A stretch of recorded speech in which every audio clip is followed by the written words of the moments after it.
was.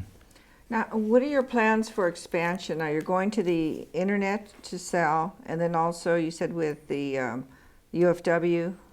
Right. We're actually right now through Sexto Sol, who has her own website, and she talks about what we're doing with the communities. Tamara's been working in Guatemala, El Salvador, with the indigenous communities there for about 10 years, and she did a lot of stuff with children that were exposed to, the stuff that was going on down there with the guerrilla groups and so on in the government.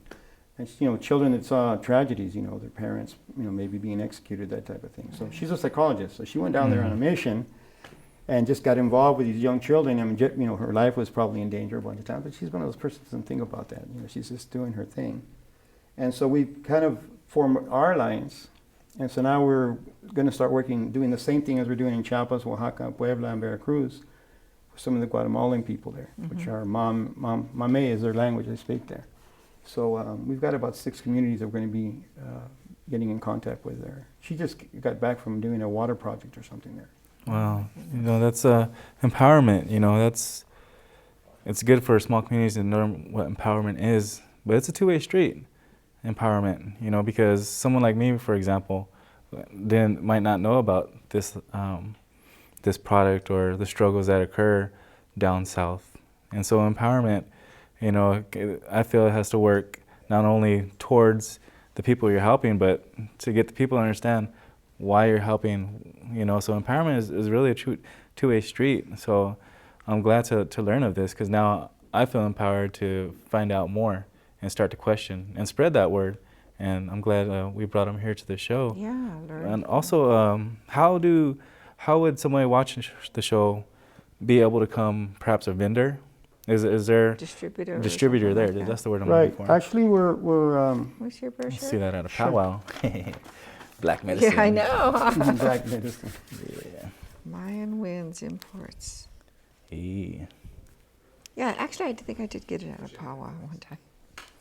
Yeah, no, the thing, products like these, that demonstrates the true purpose of unity, of a friendship, family, because, being in the United States of America, united, it's difficult to see where that unity lies, but with the indigenous community, and I say community with the word unity at the end, it's important to know that we learn about things like this, and we learn about the struggles south of where we are. So America could put a border there and say, hey, that fence is right there, but it's hard for me to visualize that fence because I never saw it. So it's good to know that word travels without having to have a checkpoint at the border. There's no checkpoint for a voice. There's censorship. But that's another thing we talk about is breaking barriers. Mm-hmm. And although we didn't put those barriers there, we didn't have very much say-so in any of that. We talk about, and that's another thing we're educating our people is, the legality of the importance of why we have to do things in a legal manner. So that's another education process. We were able to pull about 70 of these men out of their communities with an H-2B visa to an American company out of Idaho. Really? Lasted about a month before the guy was gouging them out of their checks, $30. When you multiply it by 70 men, it was thousands of dollars a month. Needless to say, we pulled our people, and we have them in the Department of Labor and the judicial system for a lawsuit now. So it's a continuous battle; it never stops. Right. So these guys came here; they were happy. We maybe one day I'll bring the video of these men getting on the bus, leaving Chiapas, and you can see we're going to go legally and work. And these men have a reputation for being very hard workers. The company itself said, "Where are your men from?" And I said, "Chiapas." He goes, "Oh, those are the Indian guys." He goes, "Those guys are really hard workers. Those are some of the best workers I ever had." And so we had to visit them because within the first months, their checks were being gouged. But I guess this gentleman thought we were like recruiters or something like that, and he made a mistake, obviously, because we were on him quick. I mean, within 2 months, he was sued. We had lawyers on him.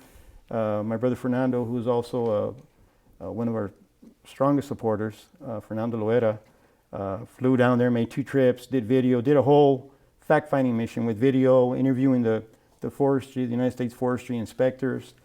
And so we went in there and we did our job. Good. That's good. So. Well, we have a couple more minutes, so what message would you like to leave our audience with? Well, get information off our website, and you know, my email's there. I love to share the information with the people, what we can do, and then we're also working with a young lady she's from the Wall Street tribe here, Amanda Van, and I also did some stuff at DQ a few years ago when I was here with empowerment, and did some coffee shows and stuff. So some of the gentlemen that we talked to, Wendell Yellowbull is another gentleman.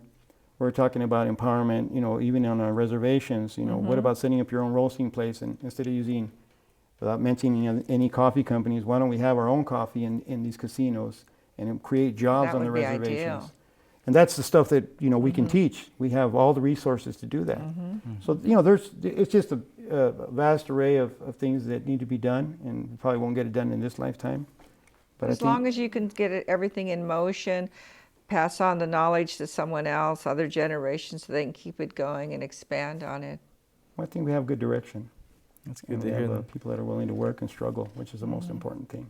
Well, that's good. Well, I hope our audience will go online, and we'll have the website there so they can order some coffee. And actually, they could buy it in bulk, right? And Yeah, we have a deal on there right now. We're ready for just, you know, the biggest detail with all of this is small co-ops have tried to come and do this and say, well, we got small amounts of coffee. We're ready for the big picture. We have That's good. access to an automated roasting facility, could do 5,000 pounds a day, roasted and packaged, that type of a deal. Yeah, I would hope that the casinos would jump on that, and you know, the reservations and.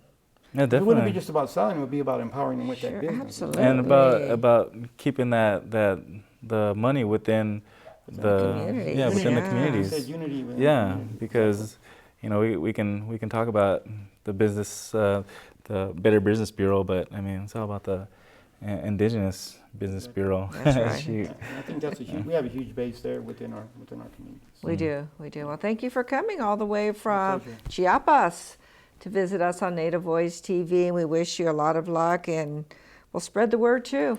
All right. Thank You you. can help us at Until home. next time. All right. Thank you for pleasure. coming, and thank you for joining us. We'll see you again next Saturday at 4 o'clock, and if you missed the show, you can catch it on Monday At 8 p.m. at 8 p.m. We'll see you next week. Good night. Good night. So